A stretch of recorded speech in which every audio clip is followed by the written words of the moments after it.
And afterwards, a lot of them came back and said, listen, the process is amazing, but I don't even have time to hire anymore. Why don't you, hire for me? It just happens to be that I started working with a team in Philippines. And so now I have a team that basically manages this whole process. This is the Money Seed Podcast, where we discuss all things investing, plain and simple, the way it should be. Please remember, this show is for educational and entertainment purposes only and is not intended to be investment advice. Welcome back to the Money Seed Podcast. I am thrilled to host Anna Lee from OutsourceYourTasks.com. Anna, welcome to the show. Thank you so much for having me. Anna, you have a fantastic history in real estate and more recently in starting your own company, and you are primarily working in virtual assistants and providing virtual assistants to other entrepreneurs. Tell us, what is a virtual assistant? Well, first of all, I'd like to kind of clear the table and say it's not a robot. I mean, we're kind of living in the era of AI, and just sometimes people are asking me, is that the chatbot? So no, virtual assistant, it's essentially an employee that works for your company or for you, and they're just working virtually. So that could be anyone either in the United States or anywhere outside of the United States.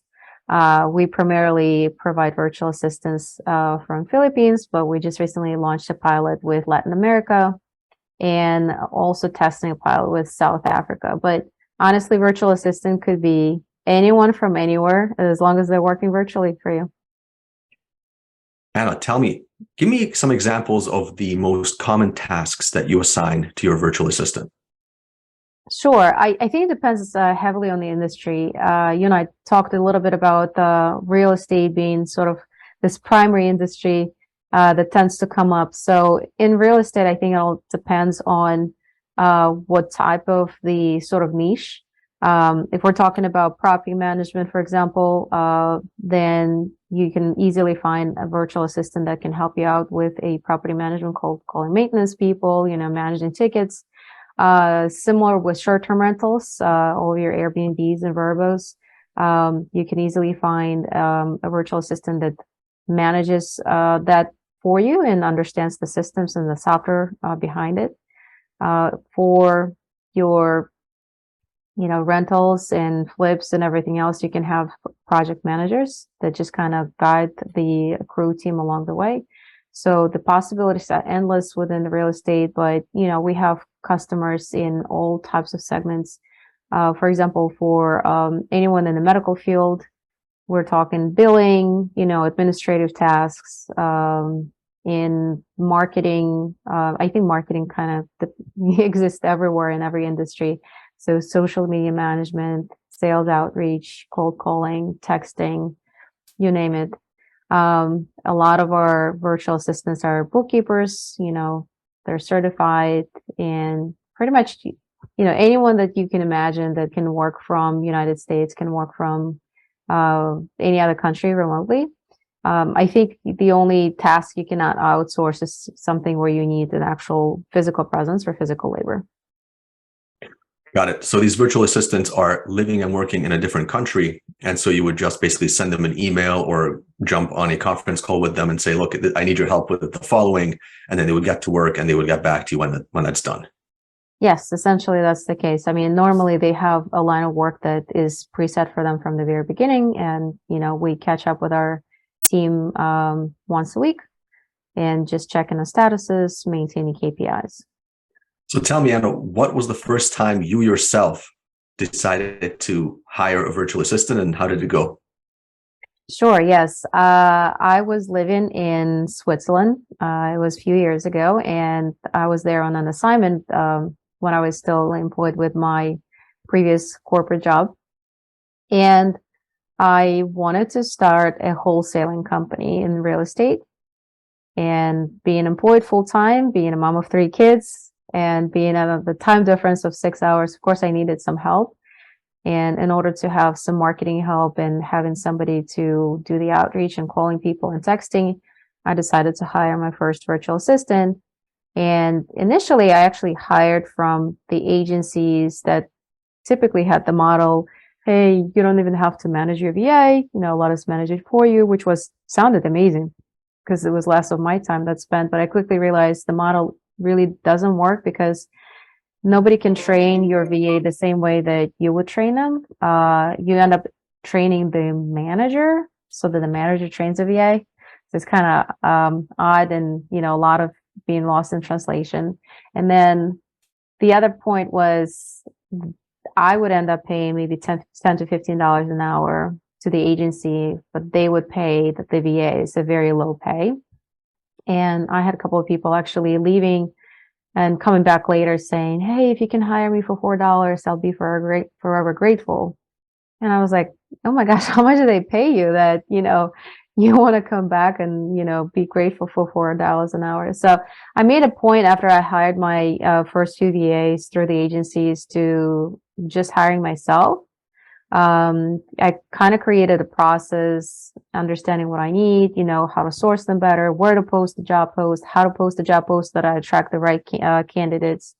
And one time I was just explaining the whole process to one of the friends in the mastermind, and she just basically said, you just have like a tremendous amount of information here. You should create a course. That's how it all started. I randomly ended up in this space. I created a course about hiring your virtual assistant because I wanted to help as many people as possible not to go through the same kind of mistakes that I did, and just kind of lay out the whole process. And it's just been successful. I haven't promoted it anywhere, but with the word of mouth, it started selling everywhere. And I started getting like amazing reviews because people were just saying that, oh my gosh, I just grew my business from managing 30 stores, short-term rentals, to 300 or something like that. So there was just tremendous impact for a lot of people. And afterwards, a lot of them came back and said, listen, the process is amazing, but I don't even have time to hire anymore. Why don't you, hire for me? It just happens to be that I started working with a team in Philippines. And so now I have a team that basically manages this whole process. And I guess one of the first concerns that comes to me is how good are the language skills of these virtual assistants, right? If they're going up in countries like Indonesia or Philippines where they may not have access to English as a first language, I mean, how good is the communication? It's actually pretty fascinating because in Philippines specifically, the English is their primary language, is their kind of second primary language. It all depends on where they are in the country. So people that tend to be speaking better, those are the people that live in cities, and people that tend to speak kind of having maybe harsher accent would be people that are sort of like in the villages, right? But, reviewing so many candidates, being in this business, you can have somebody who's in the village, but they spend half of their life in the city, right? So we kind of, it just depends. But more often than not, the accent is barely noticeable. And it just depends on the role too. So, if you're communicating with somebody who is working on your, I don't know, SEO, for example, or some Google campaign or something like that, as long as you can understand each other, that I think that's all it needs, right? Like it's okay if somebody else on the other line has an accent. I personally have an accent. I didn't grow up in the United States, right? So, but a lot of people that we hire for sales role, or, people that are going to be doing cold calling or something like that, we make sure that their English is ideal and like has a minimal amount of accent. And their stories are different. For example, my first and, still that VA is working for me doing the outreach and calling. He spent probably 7 or 8 years of his life in Dubai because his father was stationed there as an expat. So he was going to the international school. So his English is like, you wouldn't even know that he's not American. You would probably know that he is from somewhere else, but you would never pinpoint like, where's your accent from? Like you would never pinpoint that. So. And Anna, how easy or how difficult is it to find a VA that really works well with you? I imagine you have to interview them and get to know them, but how long does it take typically to find one that is a good match?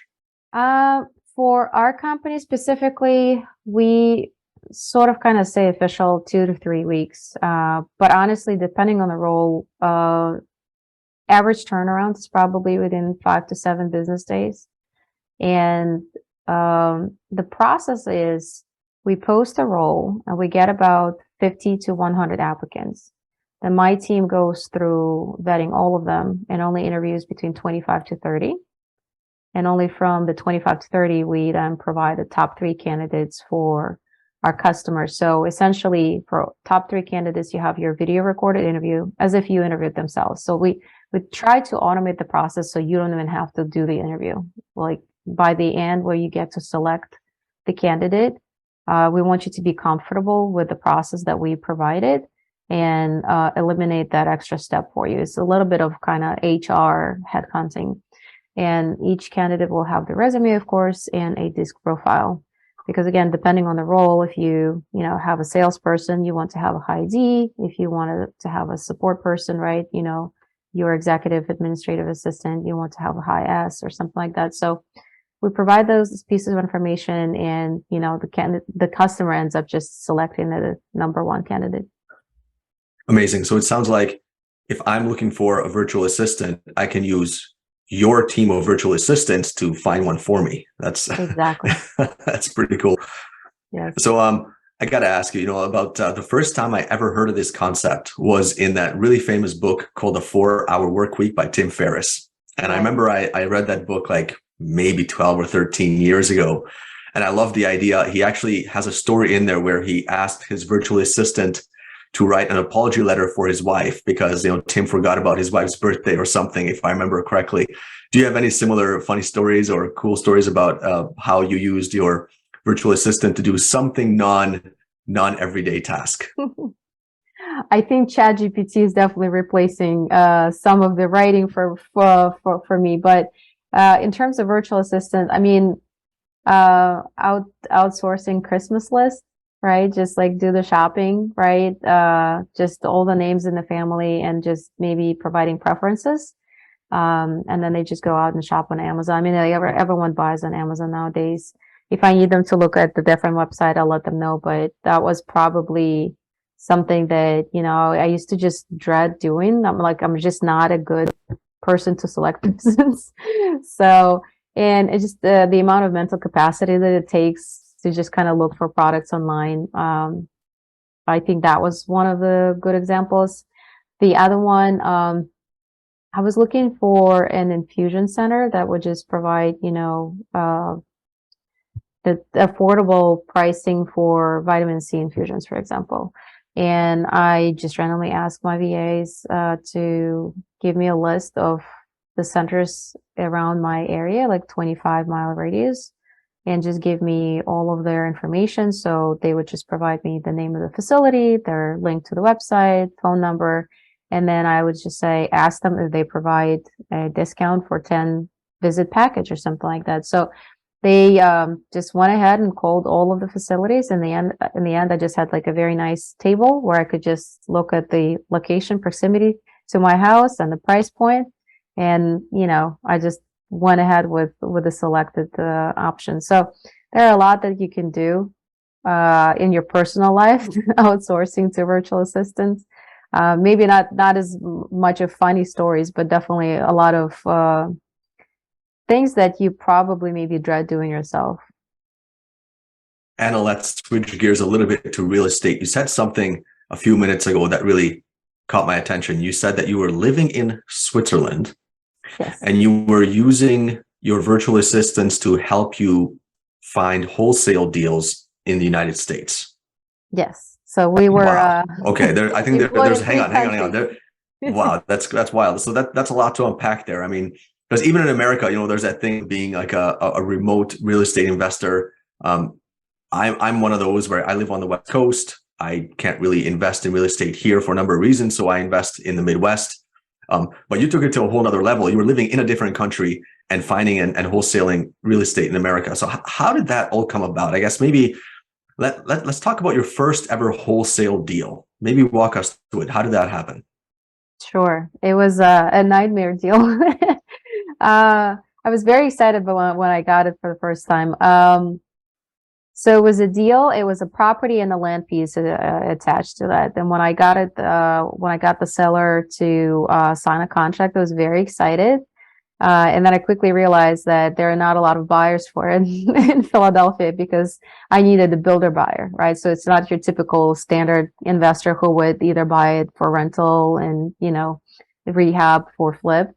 So I ended up looking at all the comps in the area of everyone who builded houses in around, and I just end up looking them up online and literally stalking people and finding the right person to see if they would want to buy it. And eventually actually found a person who built a very similar structure of the house. Like it was, you could build a multi-family there, like a triplex. So I found somebody who built on two different lots nearby, and that person ended up being my buyer. But that whole deal was not easy at all because the seller ended up having tons of liens, and the city of Philadelphia was also making some mistakes. They doubled down on some of the liens, so we had to work with the city. I had to learn everything. But you know how like your first deal is normally the best one in terms of learning. So I had all kinds of issues in that first deal, but I'm happy I did because I learned a ton. I navigated the city and navigated the bureaucracy, and it took me probably, I don't know, good 5, 6 months to close this one. I think I closed on the other deals first before I closed on this one. I still count this as my first one because it was the everlasting deal, but I ended up closing that one and it was amazing. And I had 2 or 3 times cancellations when we were planning to close tomorrow and going into the title, and the city of Philadelphia came back last minute and saying, nope, you have another lien. So it was So, very interesting. yeah, that does sound quite interesting. Was that your first real estate investment, or was it just your first wholesale? No, this was just the first wholesale. My husband and I actually dabbed into flipping right before my assignment to Switzerland. So he just successfully sold his first flip, and it was his first, our kind of common first venture into real estate ever. And I am getting this amazing opportunity to go to Switzerland, our whole family, and of course we had to take it.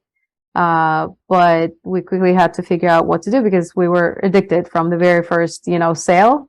It was very exciting, and of course, you watch HGTV, get excited, and replicate it, and when it actually works, it kind of reinforces that. So he found a way to find somebody boots on the ground here, and so we basically were looking for deals and finding the money, and people here locally were working on managing the contractors.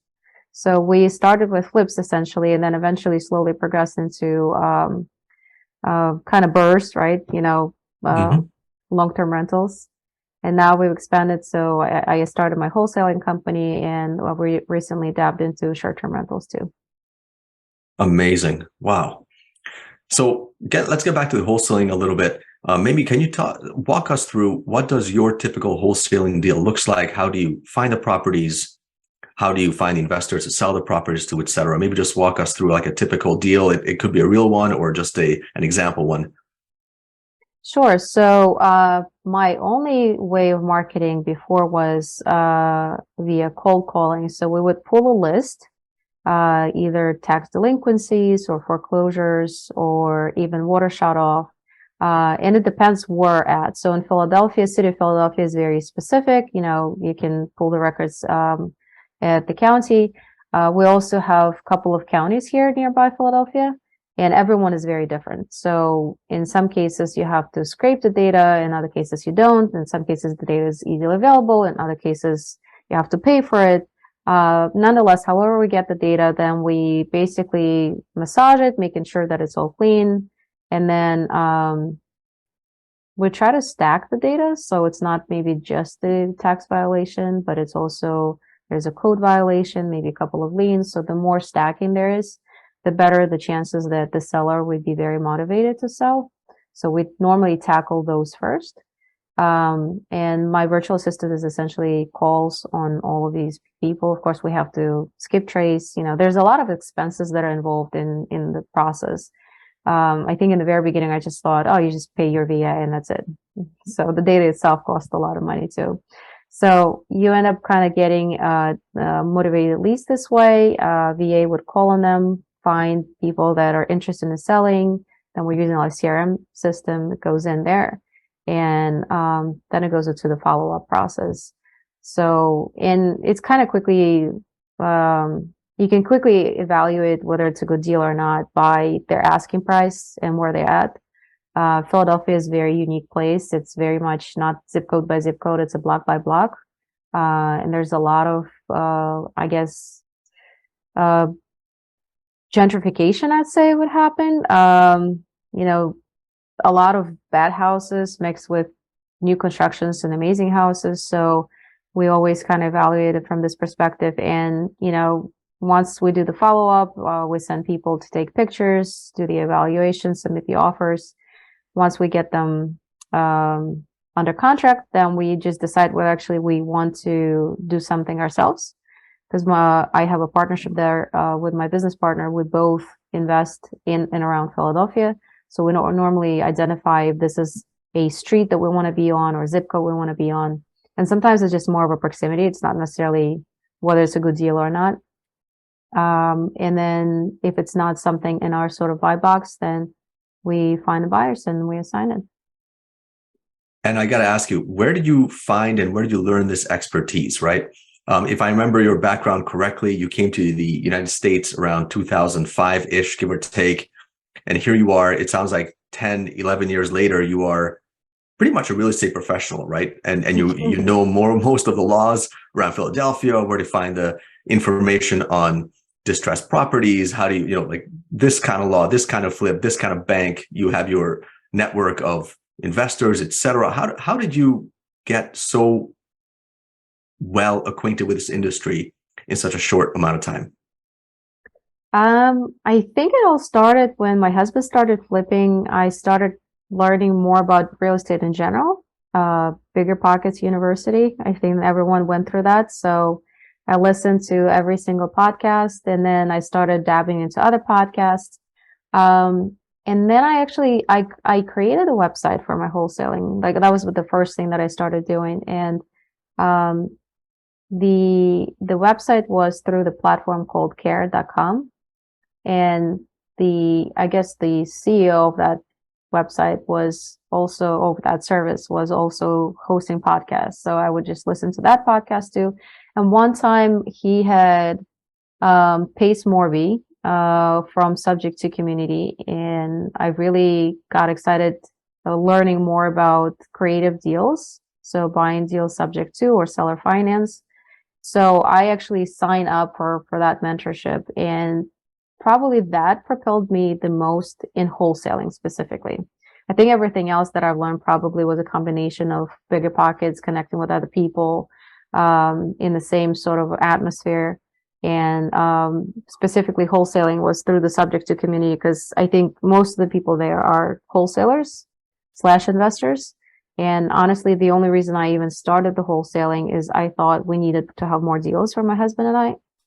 And that's how kind of it brought me up there. I'm very meticulous. Once I like something, I want to learn all about it. So that's, I think, progressed me. It was only in Switzerland when I started even learning about real estate in general, which was a few years ago. And if somebody wanted to follow your footsteps and get started in real estate, what tips, what advice would you offer them? Oh boy, there's just so much information to go through. There's a lot, and you're always going to have, shiny object syndrome. Oh my gosh, I can do this, I can do that. I think probably just learning a little bit, not a lot. Don't go into analysis paralysis. I think in anything in life, and I don't think it's just business or investing, in anything in life, you just have to do it. And I feel like you're going to propel your learning that much more. And you will make mistakes. And how I like how Pace Morby actually puts it, go out and make mistakes, because that's the only way to learn. So even when we get on the calls sometimes with him, he'll be like, so who made mistakes today? Who failed today? Right? So I think that's part of this. We're all kind of afraid that we're going to mess up so badly because we don't know enough. But I think this is the only way to sort of kind of start and be great at this is by actually doing it. So yeah, learn a little. YouTube University is out there. You can, there's just so much overwhelming amount of information at this point. You don't even have to pay for any mentorship. Everything is available for free. Learn a little.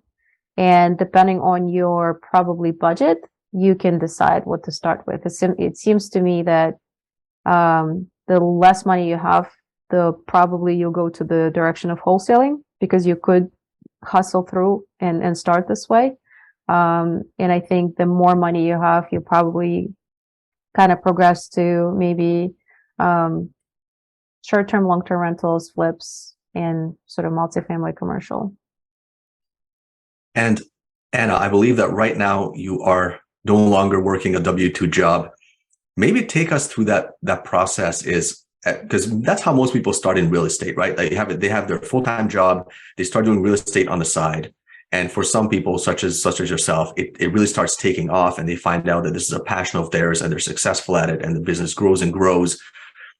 At what point did you first start thinking that, hey, you know what, I can do this full time and I can replace my W-2 income? And at what point did you, that's it, I'm giving my 2-week notice and I'm doing this full time? Well, I gave my 3 months notice, which is very unusual for anyone. It's a combination of multiple factors. I know that I guess in social media, everything is just so sexy. I quit my job and I'm going to Bali or something like that, right? So I think my story is probably somewhat of a hybrid. It's in between. It's not that I hit the number and that's it, like adios guys, and I'm done with you. I always actually enjoyed my company, my job, my environment, what I was doing. I was always able to find the perfect role for me where I was growing the most. I just knew that I always had that itch to do more. And as much as I was able to do it in a corporate world, I was doing that, but there are a lot of limitations. Even if you're working on the amazing, new project and developing a new solution, you're still limited to certain regulations. And I'm not saying regulations kind of like legal stuff, but more sort of like complexity of a large corporation, right? You can't really shoot like a star like right away, right? That speed is not there. So that itch happened probably even pre-Switzerland. I always had that nagging feeling, what if I really want to be out there? And when my husband started kind of going that route, he was the first one who, was, fully dedicated to real estate investment. And I was like, well, that's probably enough for our family, right? One of us is doing that. But I think there's just that fulfillment inside of you that just kind of wants more. So I think it was being louder year over year. And what made it happen is actually has nothing to do with me pursuing a business path. My father was diagnosed with cancer when we came back from Switzerland. So it just changed your perspective to everything, right? When you understand that you're playing with life and you don't really know how much time you have with your loved ones, it just creates a totally different vision. And you realize there's never going to be this number, this magic number that you're going to hit. And I just kind of decided that now is the time. So I gave my employer 3 months. I wanted to be fair, and, hire my own replacement, train my own replacement. And yeah, so March of last year, I decided to quit. And, I can say that I spend a lot of my time with my father. He's still here. And, I try to enjoy as much as I can with him every day. So my probably reasoning is a little bit different from, the traditional story. I hit the number and, F you, I'm quitting. I think when I quit, I actually had a lot of people saying that, if you ever want to come back, we're here for you, right? So I had a very, sweet and emotional goodbyes with my sort of corporate family. And I'm just kind of happy that it kind of ended this way. I can always go back if I ever wanted to. But at this point, I'm just so happy with expanding within my multiple businesses. And I'm even dabbling into a healthcare startup, which is a whole other story. So, yeah, that's essentially what triggered it. And Anna, thank you for bringing up the fact that the Instagram social media type reality is quite different from the real reality. And so maybe take us through, what does your typical week look like?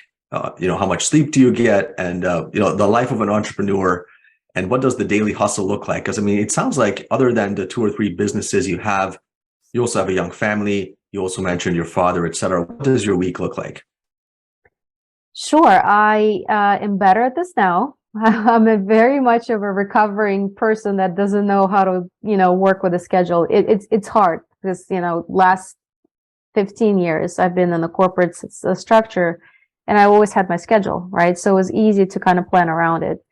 And when I quit, I gave myself a month to just kind of a little bit simmer in the new environment and just really understand what comes to surface and create my new schedule.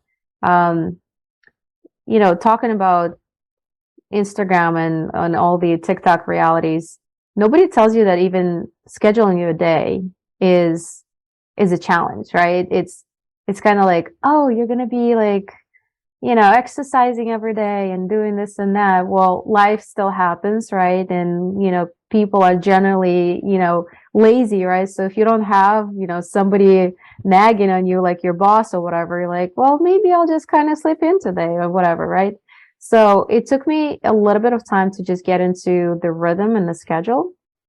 Right now, I just kind of I plan my week, and then I just kind of schedule between all of the major strategy activities that I need for all of my businesses and set up my week this way. And, I have my calendar blocked. I definitely underestimated the value of Calendly. So the second that I got it, it was just amazing that my calendar is just not being blocked fully. So I can schedule my, free time, my family time. And then, nowadays it's much better. But I can tell you that it probably took me a good first 3 months to just figure this out. And then probably by 6 months, I was able to be in a full schedule. And I can tell you that I had a question. Somebody asked me who quit their job 10 years ago. And when I quit about a month later, they just so have you figured out your schedule yet? And I was like, I'm kind of working on it, and any tips? And he said, you know what, I'm still figuring this out. So, because the tricky part is you can kind of quit your W-2 job thinking, hey, I'm working 40 hours. It's never 40, by the way. It's always 50, 60 or whatever, because once you reach a certain senior position in the corporate, you always work more. But at least you know that at some time you can just close your computer off and you don't have to respond to emails. You don't have to kind of do certain things. In your own business, it's like your baby, right? You kind of want to attend to it, especially if the baby is very new, requires more attention. So the tricky part is actually not to get yourself overworked. Because at first you're like, I don't even know what to do with all this free time. But then that free time quickly being booked by so many things in your life. So I'm just so happy that I'm in the world of outsourcing. So I can quickly sort of kind of do a check in my head. Can I outsource this task, and always try to do as much of that as possible. So yeah, I get up at 6, do my morning routine, exercise, meditate, then spend the time with the kids off the door, and then start my day. And I try to wrap up by 3:30 when my first set of kids are coming home, and sort of kind of get together, but then they get to their activities, so I still work a little bit afterwards. So yeah, I'm trying to get to the point where I kind of finish working at 3:30. Still working on that. Yeah, that's a really good perspective, Anna. Thanks very much. Sure. So, Anna, where can people reach you if they want to learn more about the virtual assistants or the other businesses that you're working on? Yes, I think on all the major social media platforms, Instagram, TikTok, everywhere else, it's outsource your tasks. And if you want to reach to me directly, it's Anna@outsourceyourtask.com, or just check out my website. I also offer a free session. If anyone is in the business or investing or anything like that, want to chat, schedule a 30-minute phone call. I love talking about this, so feel free to reach out. Yeah, thanks very much. I'll put that into the show notes, Anna, and thanks very much for making time for us today. Of course. Thank you so much for having me. Have a wonderful evening. Thank you. Thank you.